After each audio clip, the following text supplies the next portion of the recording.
ఇదే సందర్భంలో సీఎం రేవంత్ ని సైతం విమర్శించారు వివేకానంద. సీఎం రేవంత్ లేని నగరాన్ని ఉన్నట్టుగా ఊహించుకుంటున్నారు అన్నారు వివేకానంద. ఇళ్ళు ఊరు లేని దగ్గరికి మెట్రో బుల్లెట్ ట్రైన్ తీసుకెళ్తామంటున్నారంటూ విమర్శించారు. ప్రభుత్వం నిర్వహిస్తున్న ప్రజాపాలన కార్యక్రమం ఫెయిల్ అయిందని ఆరోపించారు వివేకానంద.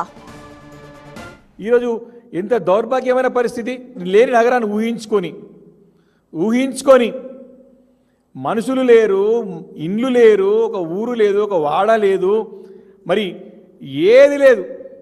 ఓ ఫోర్త్ సిటీ అని చెప్పేసి దానిపైన ప్రచారం చేసుకోవడానికి ప్రయత్నం చేస్తూ ఉన్నాడు.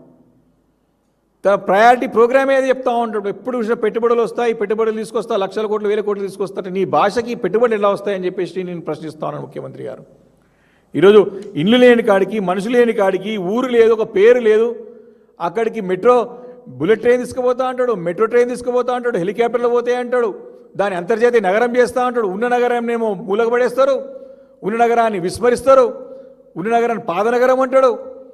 ఎవరు లేని కాడ, ఒక మనిషి లేని కాడ, ఒక ఊరు లేని కాడ, ఒక పేరు లేని కాడ, ఒక వాడ లేని కాడ అన్నీ తీసుకుపోతాడు. ఉన్న కాడనేమో ఏమి లేవు, కానీ ఏం లేని కాడికి అన్నీ తీసుకుపోతా అని చెప్పి ప్రగల్భాలు పలుకుతూ ఉన్నారు ముఖ్యమంత్రి రేవంత్ రెడ్డి గారు.